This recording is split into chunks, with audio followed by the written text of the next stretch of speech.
Great. Hey, well, good day to all, and welcome to this webinar from the IE Brown Executive MBA program. So we're thrilled to have you. We know that people participate from often from all over the globe. So it's a good morning, it's a good day, a good afternoon, and a good evening for some of you. So my name is Brendan McNally, and I'm the Program Director of the IE Brown Executive MBA program on the Brown side. And I will spend just a few moments explaining, giving an overview of the program, how we're structured, and what we deliver in terms of our curriculum, and then leave the balance of time for today's topic, which is the impact of women in business. And we've got a wonderful panel of people, alumni from the school, as well as a dean from Brown School of Professional Studies, to talk about how they see the value of an executive MBA in their professional careers and how it's helped them move forward. So as today, I'll go through actually at the end the introductions of who we are so that we can spend the time with the panel. I'm just going to do a brief program overview, and then we'll have some time through the Q&A here in the webinar. If you could put any questions that you have, we'll work as hard as we can to get to them. For all people who are on the webinar here registered, we'll be sending you a recording of this. So I'm going to go through a number of slides pretty quickly. I don't expect for you to commit them to memory. You'll have an opportunity at your leisure to look through the slides and get the detail. So what's really important, and I think for people, if you're in the market for an MBA, an executive MBA, is to really look closely in terms of how they're put together and for whom they're really designed. The IE Brown Executive MBA is for mid-career professionals. So people usually with 10, 15 years worth of experience who are looking in many ways to upskill, to gain different competencies, oftentimes that they had not been exposed to in their professional careers, and find that now as they've risen up into leadership, that they become really essential for them to perform well. We designed the program for people knowing that you're very busy. It is a program that has a mix of online as well as in-person sessions, and we do it over 15 months. And in the bottom left, as we talk about what we do, and we think we do exceptionally well, is provide you with cutting-edge, innovative management skills and infuse it with classes in social sciences and some humanities that really end up being very, very practical in terms of your professional career and development. On quick fun aside, on the right is the actual diploma. It's written in Latin. And what's unique about this program, which I'll touch on in just a second, is this is a degree that's offered by both IE Business School in Madrid, Spain, and Brown University in Providence, Rhode Island. So they are both signed and stamped by both institutions. This is a strategic partnership between two fantastic institutions. IE Business School, as I just mentioned, based in Madrid, Spain, is one of the top business schools throughout the globe. They have done exceptionally well in many categories in the executive MBA category, including ours. And then Brown University, based in Providence, Rhode Island, is a teaching research institution, a member of the Ivy League, and really with a deep focus on teaching, research, and integrating liberal arts in terms of one's education to read, write, and think with critical thinking skills. We deliver the program over 4 terms. You don't need to worry about what's in what term, but there's a total of 26 courses that students take within this program. It is a true partnership between IE and Brown, where faculty are split between both institutions. You need to be well organized and work hard. You'll have 6 to 8 courses going at any time, and we provide you with a vibrant mix of lectures, discussions, team projects, personal reflections, and many, many team presentations. Pretty much all of the 26 classes will have both an in-person component at either Brown or IE, as well as online sessions. And then we have a cohort, usually 40 to 50 students, we break you up into smaller groups so that the personalized attention that you would expect in a program like this can be delivered. We break the curriculum up into three major pillars. We want to give you, through this program, the skills, the courses, the exposure, the thinking tools to make an impact within your workplace and to help you as a leader. Of course, as you would expect, this is an executive MBA, so at the core of what we do is provide an exceptional curriculum within business areas. And then, of course, and I think this is where a lot of value for people is in years after they've done, is many of the courses from both IE and Brown providing you with strategic foresight, how to think about what will be coming in the future. We know we live in a complex world. Our organizations, our customers, our employees bring a lot of complexity to us. How do you think as a leader in terms of strategy and how you might handle problems that come to you in the future? Again, we'll provide these slides, but here's a list of classes and faculty who are in that strategic foresight category. What I'd love to do here is show that the disciplines where our faculty come from are all over so that you really get a well-rounded understanding of issues. Business acumen, as I mentioned, these will be classes that one would expect in an executive MBA that will really give you the top-notch skills to help you in your business leadership. And then classes in leadership area and how understanding places of work, the future of work within the category of workplace impact and leadership. We provide plenty of opportunities for hands-on doing. We have a key reflection project as a capstone project where students get to work with one or two other classmates on a project that you get to choose. We have a fantastic class on entrepreneurship offered by IE faculty where student teams create a startup. And then we've had, with our Cape Town immersion exposure, opportunities for project work in Cape Town. The format. This is really important. There are many different formats that are out there in executive MBAs. IE Brown has a mix of online and in-person. We start in person in Madrid for 2 weeks in early March. Our next cohort will start at the very beginning of March 2026. We go online for the spring, and then we come to Brown in Providence. We go back online to Madrid for a second time in October. We take an online period just before, and then just after the holidays, we spend a week in Cape Town. We go back online and we finish up with a week of classes in Providence and commencement at Brown University.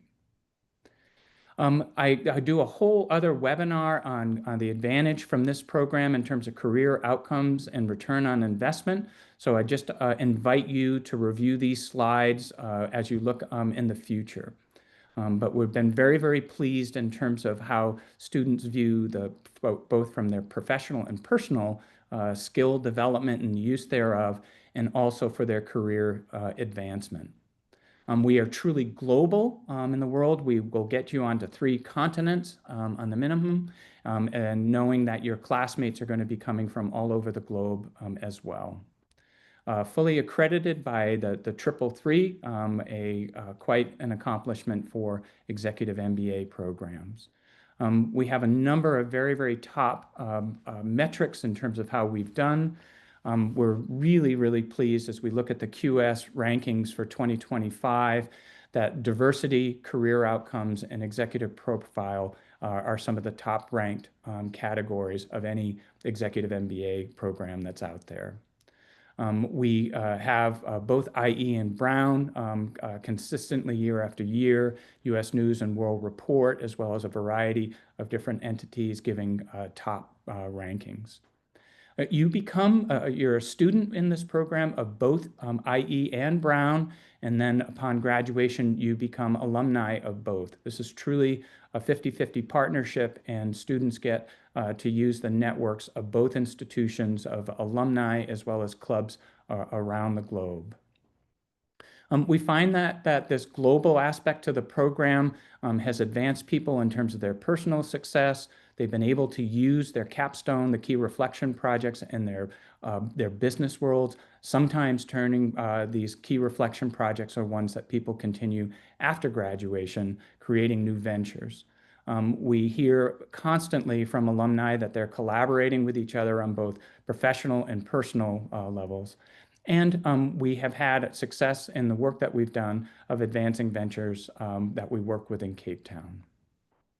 So deciding to whether this is for you, and I think this panel is going to help reinforce this, this is a program that really challenges you to lead and to think differently. We work very hard with people in the program with their agenda for affecting change within their organizations and within their professional lives. By nature, we accept people who have a demonstrated track record of achievement. So you will know that when you're in a program like this, you're going to be among some very, very interesting people who are going to help you in your educational journey. We are globally focused in terms of both the students who attend, where we bring you during the course of the 15 months, and our faculty from both IE and Brown are from also very, very different parts of the globe. And of course, it's going to be right for you if you're in for a very intense, important ride where flexibility in terms of how the curriculum is delivered, how you interact with both institutions.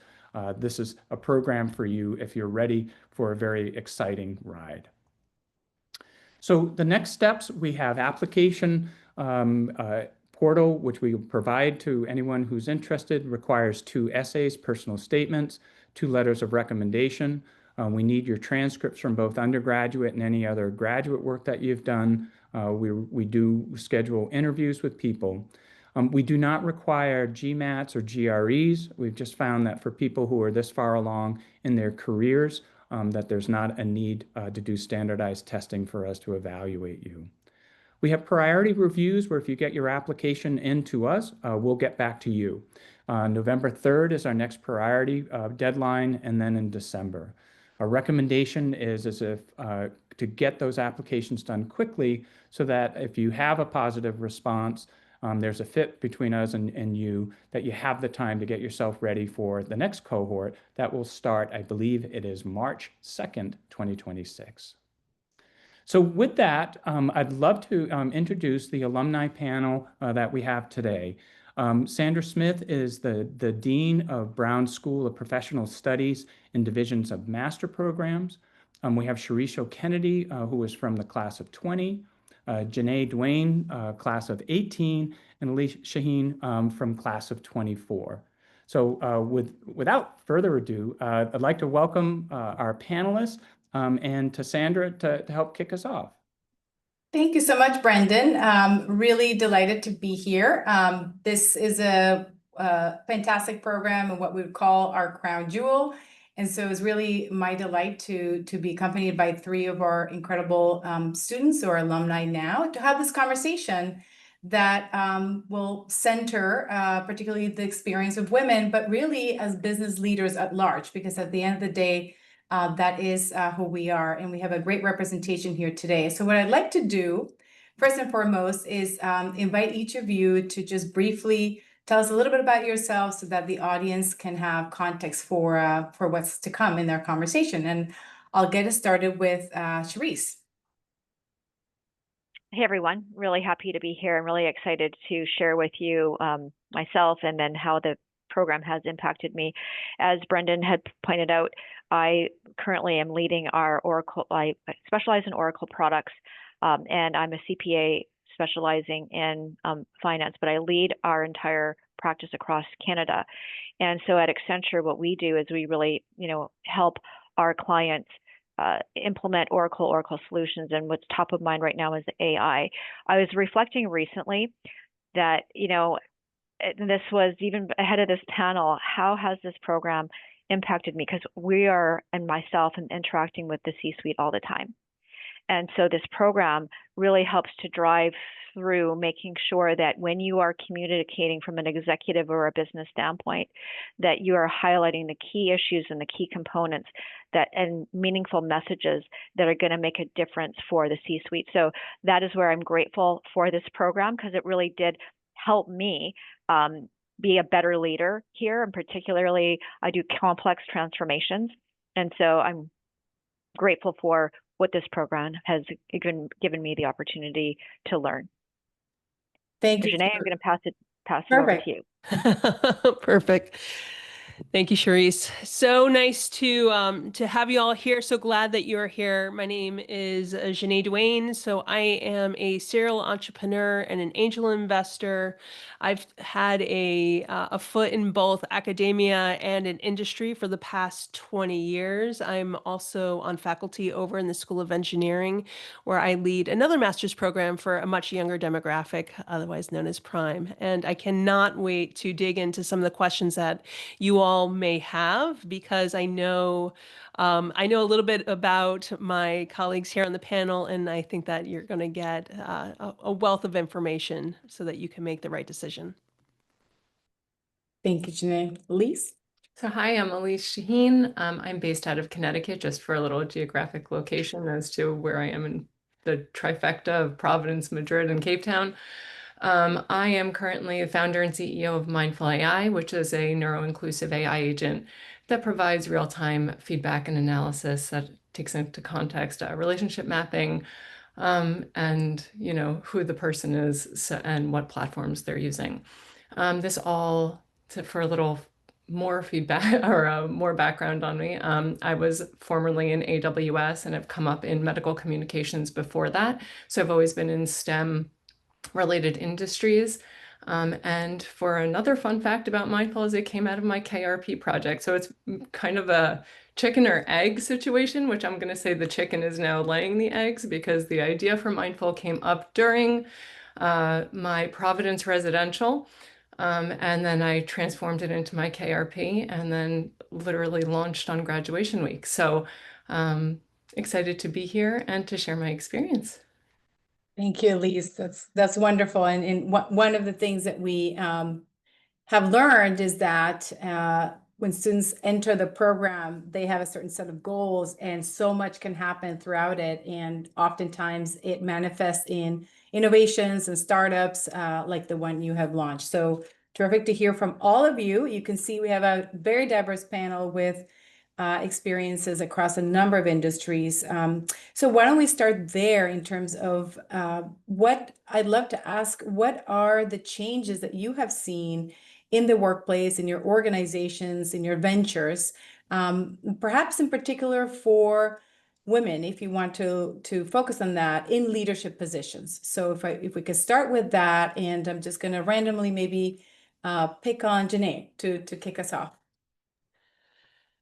Thanks. So what I've seen overall over the past, particularly over the past 7 years, has been a real movement towards sponsorship and building up of women within industry as well as within leadership roles, which has been really great. And I've seen that across tech, within ag, within finance, and what I really appreciate about what I've not only observed in my own career, but also in some of my colleagues, has been almost like the breaking down of barriers, if you will, of we need to do this a certain way, or even women afraid to promote and sponsor other women because they had to work so hard to get to where they were. And I've had that conversation, unfortunately, with a few women where it's almost as if, well, if I had to do this and I had to really blaze this trail, shouldn't I allow someone to also have to go through those pain points and cut their teeth? And, my response to them always is, to what extent? And what I really appreciate is I'm seeing more and more of how women are supporting one another in these leadership roles, being able to provide those opportunities that they might not have had otherwise. And I would say even for where I am today, that wouldn't be possible if it wasn't for some of the women in my life. So it's been great. Love that. Yeah, the role of sponsorship and mentorship is something that's really changed a lot. Hopefully for the better is what I'm hearing you say. And I will maybe make a pause to say that for any participant, please feel free to, if you have questions for the panel, send them along as you go. I have Emma, wonderful teammate here, collecting them. So we'll be, I'll try to call on those as well. So Elise or Cherise, anything you would add to that? What changes have you seen in your workplace or organizations? Yeah, I mean, so one of the things that I significantly have noticed from a year ago to today is that there has been the change and focus around and reduction around DEI and the importance of DEI. So where that was top of mind, I'd say a year ago, and particularly even when I look at our talent pool, that the programs that used to exist to really call out women are not there so much anymore. So what does that mean? So building on what Janae is saying is that sponsorship becomes even more important because of the fact that those programs have been cut. So that means that in order to be able to grow career, grow talent, is making sure that there are sponsors within an organization, as well as the mentorship. Because, not to sugarcoat it, is with those DEI programs having gone away, it is a little bit more challenging to navigate. However, on the bright side is that knowing that sponsorship is critical to be able to progress and growing one's career. So that's one of the significant changes I've noticed. And in the short and long run, I don't see that changing. But organizationally, if an organization, and Accenture has always been focused on DEI and women naturally, that it's still their top of mind. At the same time, it's still, with the programs gone, you do have to navigate and be strategic about who those sponsors are and who your mentors are to help with career growth. That's interesting, Teresa. Maybe if I could double click on that, because it's a trend we have seen as well, obviously at large in higher ed and in the world. When you think about those programs that have gone or disappeared, how would you prioritize them in terms of the loss? So as you think about whether it's talent acquisition programs that were focused on women, is that where the pain is more greatly felt, or is it more around career promotion, progression, retention, family well-being? Like maybe it's all of the above, but can you maybe hone in on the ones that you feel have disappeared and left the biggest mark or hole?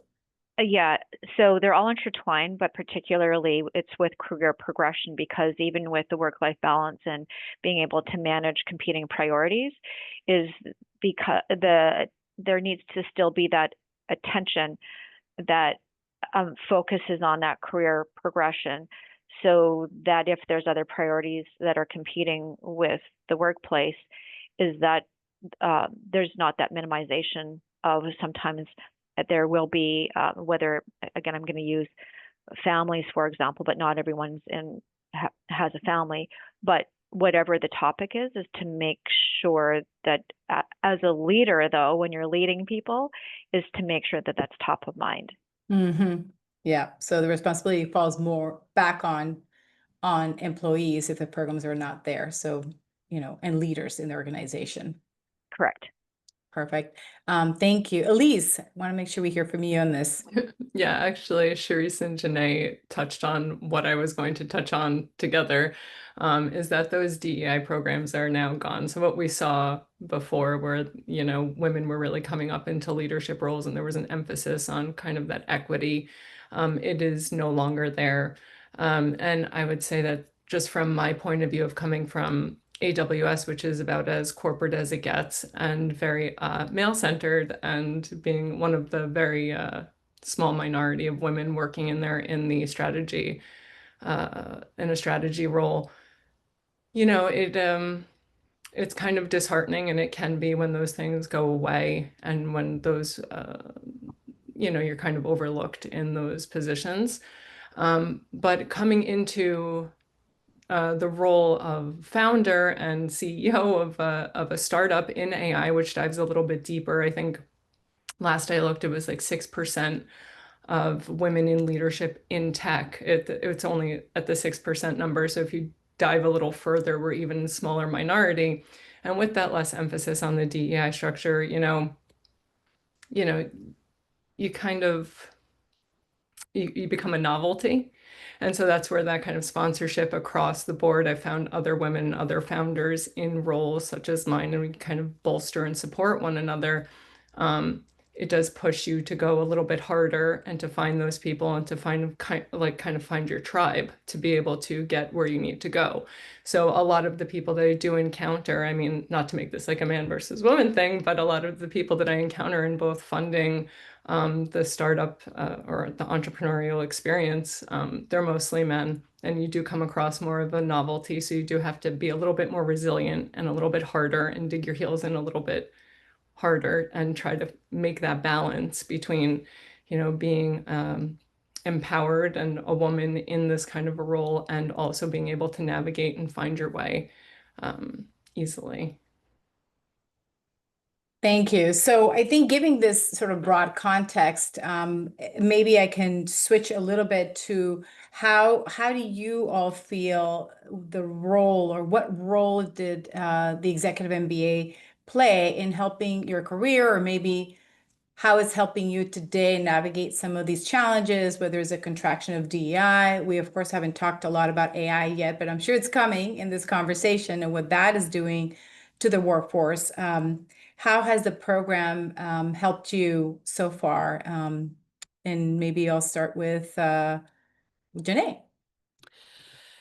Yeah, I have to say that, to be honest, this program changed my life. And it's one of the reasons why I'm such a huge proponent of this program, and why I would advocate for it and recommend it to many people, not all people, because I would also say that I think it takes a specific, special person to really apply for this program and shine in this program.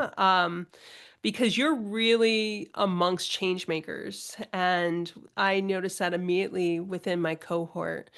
When I was coming into this program, I had my third company at that time. I had wanted to do a PhD and was looking for that next step. And my husband had gone through the program, and I fell in love with it, and experiencing it through his cohort, because they adopted me. And that's a story for another time. It's not very typical, just so everybody knows. Yeah, no, the it's not. It's not a very typical, but it's wonderful. We loved it. Yeah, it's not, but I think that's also what made my journey and this program also so special, because how many programs would allow for that to occur in the way in which it did. What I found after going through this program, and I gave birth to my son in the first month of this program. So I ended up doing, so I like to tell people that my water broke, and then gave birth to my son. And the next day I was doing an econ exam for Gail Allard, which is true. Oh my God. But what I love is that this community, and it really is a community, was so supportive of what I was trying to accomplish. And this was very much a stepping stone for me to head into a PhD program. What I didn't realize at the time was that my KRP would then launch the framing in which I would head into my PhD. And in many ways, this program also launched me as a behavioral scientist, which is where I do my research now. And so it provided me with a holistic lens, if you will, to really ensure that I'm thinking through the biases in which we design our technology, as we're thinking about strategic planning within an organization. What are the different personas in which we need to consider, and what are the ways in which some of our technological implications can affect those demographics and those personas? And I would also say that as I look at my life today, this cohort of mine, they're still some of my closest friends. And I do business with many of them. They're the folks that I go to if I have questions and I really want to bounce an idea off of someone. I can't say that for any of the other programs in which I have gone through. And so for that, it really is a community, and one that I'm really grateful to belong to.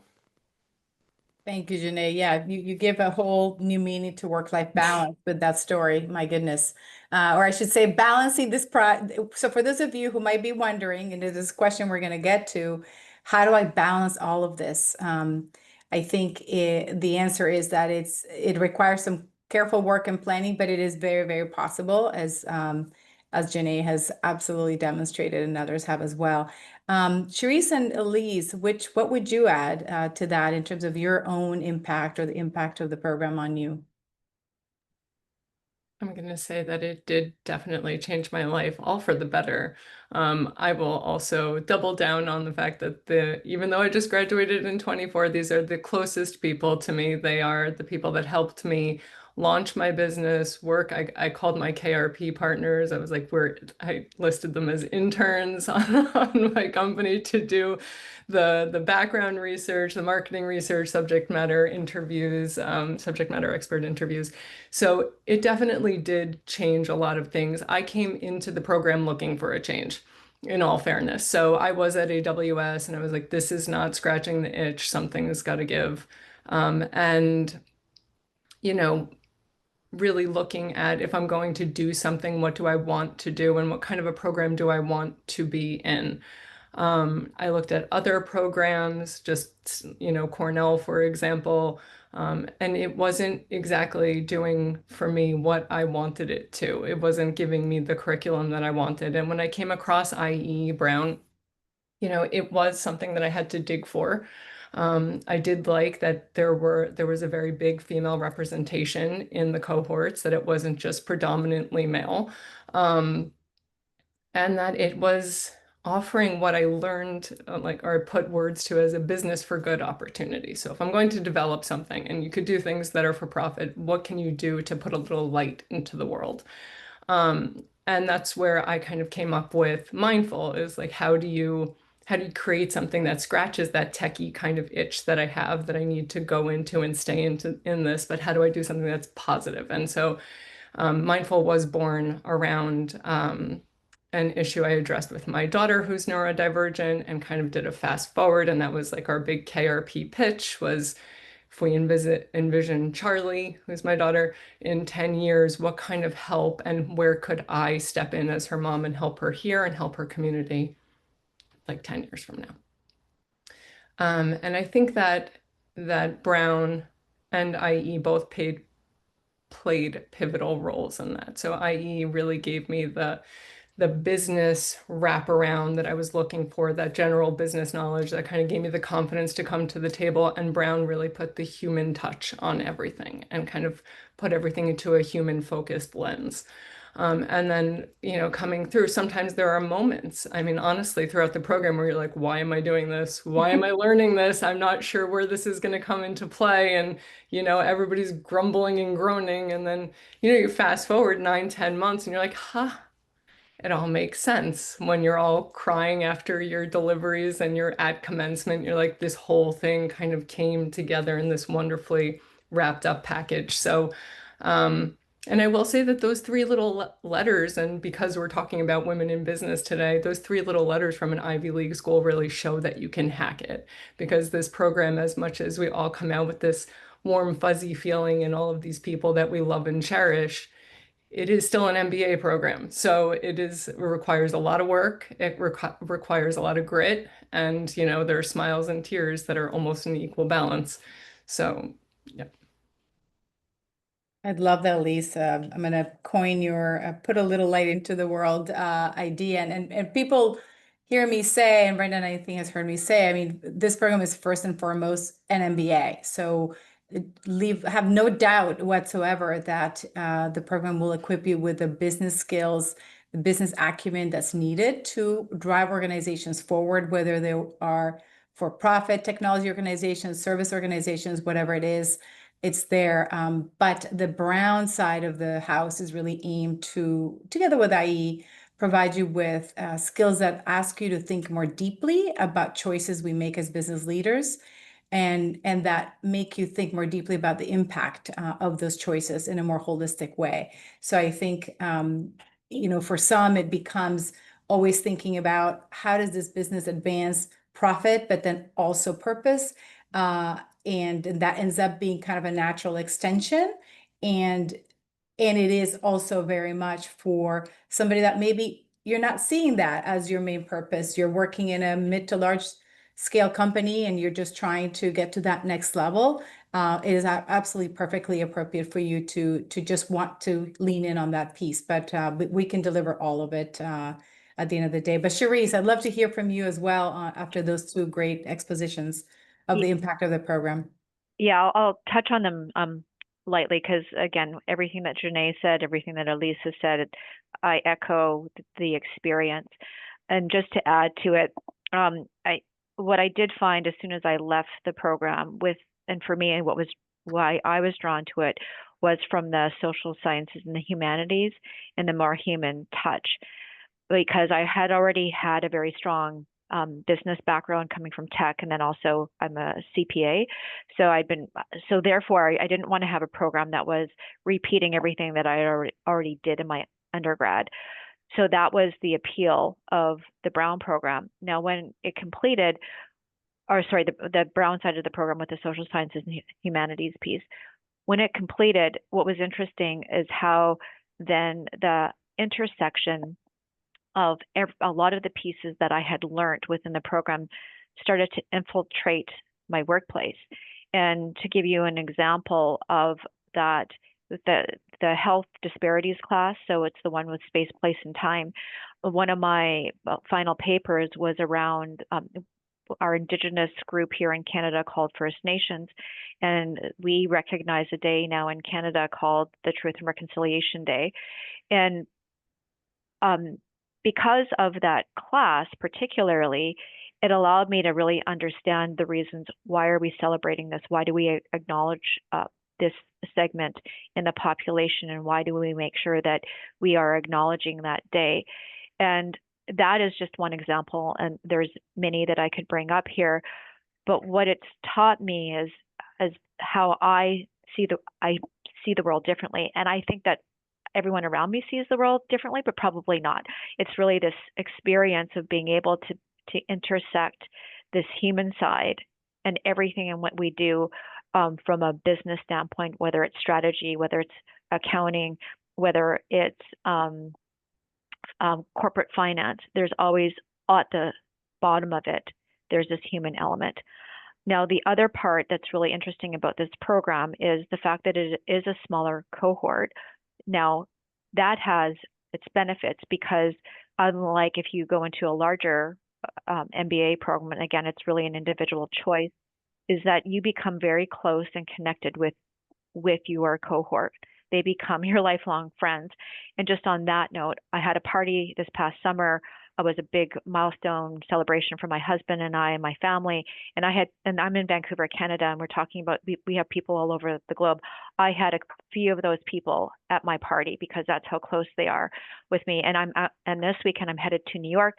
I do marathons, so I'm running the New York Marathon this weekend, and I'm going to be catching up with a few other people as well from the program. So again, it's just an example of how these people become your lifelong friends. It really does change who you are and how you operate in the world. And so that's where, again, really grateful for how it has changed my life. That's great. Thank you all so much.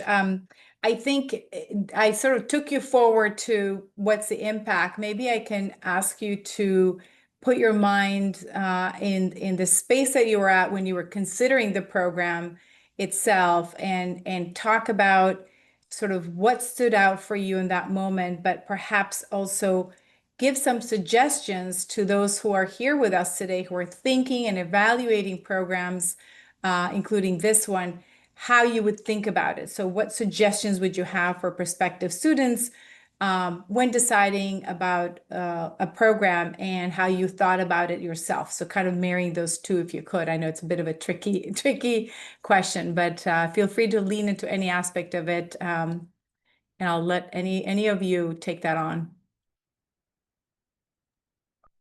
Thanks, Elise. Yep. So I'm going to say that when you're looking for a program, I think any program is to see what you have in mind. Like, what do you want out of this? So what are you looking to change? Do you want to change? Do you just want a degree? So really understanding and being honest with yourself as far as what you're willing to put in. Also the time period. I will say the 15 months is fantastic. And when I came in, I was like, oh, it's 15 months. This is going to be great. I'll get my MBA. But what you don't realize, or maybe you should realize, is that you're doing all the work that, let's say, Cornell is doing in 22 months. You're doing that in 15 months. So that's all kind of that pressure it comes in on you, right? Because the credits and the course loads, they're not lighter. They're just more compressed. I will say that the traveling is definitely a perk. At least it was for me. That was a big draw. I do love to travel, and I did want to see something more outside of the United States. I wanted an international experience.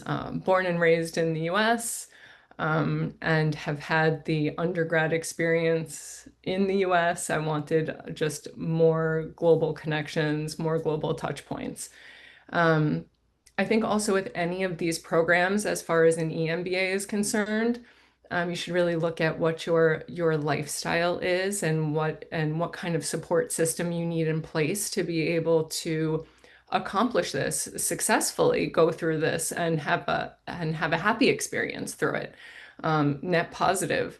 And really being honest with your family and friends. And I know I'm probably veering into a different question entirely, but being honest with family and friends and any kind of support system that you have in place to be able to push through this, and understand that your priorities, they start to shift. And I think that they don't necessarily shift in a good or bad way, but they continuously shift back and forth. So everything kind of ebbs and flows. I will say I have 2 children. And, while being there for them 100% of the time is my utmost priority overarching, I mean, sometimes financial management kind of took precedence over running after them on their bicycles and scooters. And so, making sure that you understand that those kinds of things, they do happen, and those are choices that do have to be made.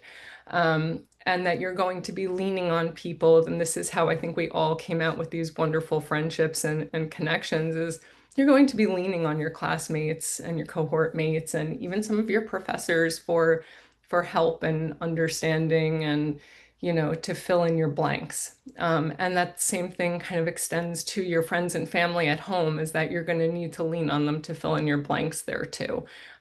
Because as much as we would love to say that we can do it all, and I would like to say we can, things, they tend to have a balance. You only have that 100%. It's where you're dividing your percentages and how you're dividing them. So really coming into these things and being honest with yourself, and facing that. And to be totally frank with you, even if you don't, it will hit you within the first 2 months.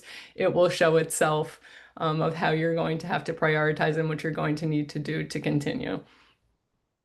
That's great. I love that. So it sounds like the global aspect, the curriculum, the support, and to your point, just having an approach of support going into it so that you can balance it all, super important. And I love that you touch on the community, because I think that keeps popping up here. I think if there's one thing I will like to highlight, it is really how strong the connections of this cohort are. And we have many other programs. They're all amazing and wonderful. There is something about this program that really seems to connect people to each other. And I think it's just perhaps going through it, and also the traveling that you're doing together in the residential sessions, I think really cements that asynchronous experience. At least that's my hypothesis for why those connections are there, but you're all better to speak to it than me. I'd love to hear from Cherise or Janae on that same question of advice, or how are you thinking about this program? I can go. I actually wasn't looking to do an MBA at all. I was looking at PhD programs, and it was really in Cape Town working on real world problems with folks within Cape Town who would be impacted or were impacted by those problems, where we were really trying to seek solutions through my husband's cohort, where I felt like, wait a minute, there is something completely different here than I've experienced previously.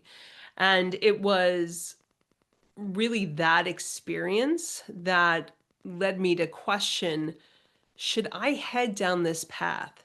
And I then had a bunch of conversations with folks who were in the cohort, members of the faculty, and it just seemed like it was sort of my next step, even though I wasn't looking for it to be my next step. To be frank, when I knew that I was pregnant with Max, I was hesitant. And it was, again, to go back to Gail Allard, who had twins when she was doing her PhD. She talked to me, she's like, Janae, look, you have this. Don't even worry about that. Steve's my husband, Steve knows this program. He is supportive. You guys are a team. And so, to build off of Elise's point, like, knowing that if this is the leap that you want to take, and knowing that you don't want a cookie cutter MBA, you want something that is very unique, and knowing that you have a support team in your family, in your community, that can help support you as you go through this, because you do not go through this alone. And so really making sure that anyone who's in your life is also on board, because they will be going through this program with you, whether they realize it or not. But having those honest conversations up front, I think, is a way to start to prepare for that.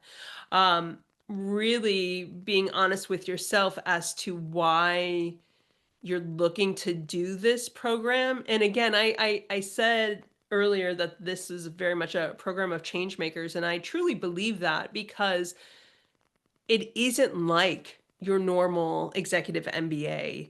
What you find are people that are truly looking to make change, either in their field, in their life, and an area in which they are passionate about. And they bring that passion to the table. And they bring that passion as you guys end up going around to Spain, Providence, South Africa. And I think actually that is also part of sort of the secret sauce of the executive MBA, that everyone truly wants to be there for their own reasons, but in a way that drives change either for themselves, their local community, or globally. All right, that's so inspiring. I still don't know how you did that, but amazing. Cherise. Yeah, I think just one further thing to add is, around, choosing this program is because there are a lot of programs out there to decide on, is this program right for me?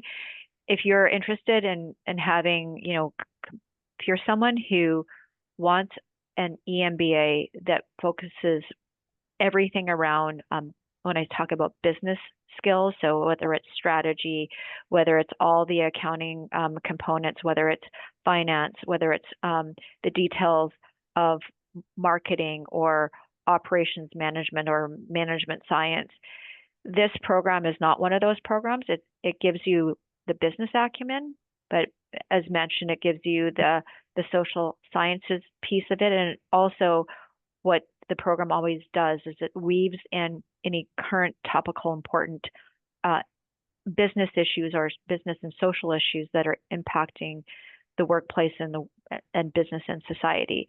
So that is something, that is one of the factors to take into consideration with what you want. The other thing as well is I loved it because I wanted to work full time and do my job and still being able to show up and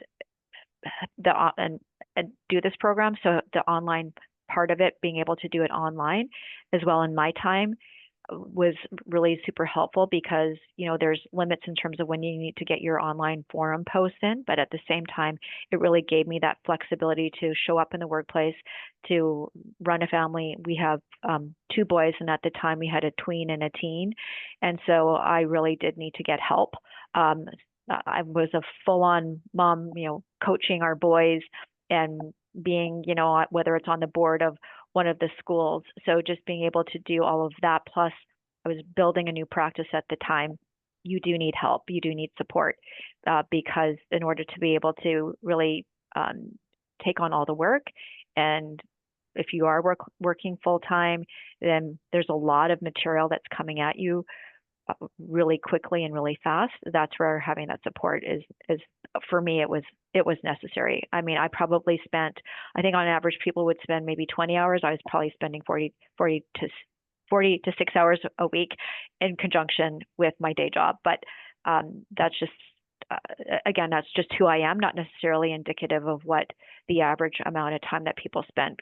What I know in our cohort, probably I'd say people were, you know, spending about 20 hours minimum a week on top of their work. Mine, I just doubled down on that. So that's just something to take into consideration. But the online piece of it does give you that flexibility. Thanks, Cherise. Yeah, I appreciate that focus on, you know, how to balance it all and being planful and getting support. That's, I think, a big takeaway for us all here. So I think we have just about 5 minutes or so, or 7 minutes to wrap up. But what I'd love to do is just go around really briefly and conclude with maybe a quick fun memory that you have, your favorite memory of the program, briefly, just to give people a feel for what you experienced. It could be anything. We'll start with Cherise. Yes. So, you know, the Cape Town experience is when we went to South Africa. That was definitely the highlight for myself. One, being able to be presented with, you know, a wicked social problem that you're trying to solve, which really, there's no black and white answer for how to solve some of the problems that you were mandated to work on. But knowing that that problem was going to, or how your solution was going to make a difference, and having to analyze and understand what the solution you decided with your team, and knowing the impact that it could have, and seeing a different side of how life may be compared to, again, North America, that was really significant. So the outcome of the project that we had with my team, which is focused on early childhood education, and had a technology and accounting component. So that's where I was really familiar with what we had come up from a solution. And then we just really, at that point, because this is halfway through the program, or just maybe more than halfway through the program, that's where, and this is the second team, because your team switches halfway through, that really caused our team to bond. Like, it was just such a bonding experience. And so it's not only with that current team, but with everyone. I think just taking one out of, you know, whether it's Providence or Madrid and going to Cape Town, it just has such an influence and impact on the difference that you could make in the world. Thank you, Cherise. Elise? Sure. So I'm going to go on the fun side of Cape Town. So I think that, I mean, there were so many memories throughout the entire thing. I mean, even in the off periods in between where we were all online, you're still really tight with the people that weren't even necessarily near you. But in Cape Town, a group of friends who I'm still very close with, we went shark diving before shark diving before we went to the vineyard, and we're meeting with our teams and with the companies that we were working with. So we got up super early, went out on the boat for a few hours. We all put on like really thick wetsuits because the water was freezing, and we jumped in, and we sure did see some sharks and some seals and some other fun things. But it was definitely an adventure. I would say that is a bonding moment, and lives on in memories of all of us, continuously referenced. And we even looked to do great white shark diving because that's what we were supposed to see when we were in Cape Town, but they weren't there. So we looked in Providence. I don't know if you knew this, Brendan, at graduation, because they are there too. There are pods out there too. But there were no cages, and I was the one who put the kibosh on that. It was like, no, That's we're not smart dying idea. before graduation. We came too far. So Well, thank you, Elise. I appreciate that. For those of you that are not familiar, we have a lot of great whites on this part of the world, and I'm so glad you did not do that here. Janae, maybe just briefly before I turn it back to Brendan. Yeah, well, now I want to go shark diving, but I will say that it's small, but what was really magical were the evenings after working with not only my group, but also just my peers. We were working late. And then, in Spain, we'd then go and have dinner, and there would be a whole group of us. And it really felt like, even though we were working so hard and we had to get up so early the next morning, that we were able to experience that in a way together that honestly, it just sticks with me, and it makes me smile and makes my heart smile. So with that, I'll turn it over. Hard to beat Madrid. Well, I want to first, before I turn it over, thank you all three so much, all three of you, for being here, for supporting the program and sharing your experiences. I'm definitely inspired by everything that you've shared with us today, and just really extremely proud of all of you, and grateful for your contributions. And thank you to our participants as well. Thank you for spending an hour with us. We know time is precious, and we look forward to seeing you in the remaining parts of the process. With that, I'll turn it back to you, Brendan. Great. Thank you, Sandra, and thanks, Elise, Janae, and Charisse. How fun is my job? I just love it. It's something, as all of the panelists have mentioned, and Sandra, this is an excellent executive MBA program, but I think, and it was one of the questions that came up is, how is this unique, and how might it be compared to other programs where there's one institution? And I think you heard in terms of the curriculum, the different perspectives, and what I've just found is it's the talent and the interesting things that the students do that make this so rich, and it makes it for them as well as for us who run the program. There were a few other questions that came up between Emma and me. We'll make sure we get back to people. We respect your time. Thank you very much.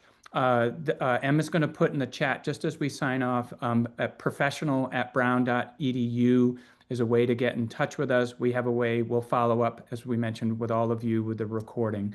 So thanks very much to the panelists and to Sandra and Emma, and we look forward to hearing from you.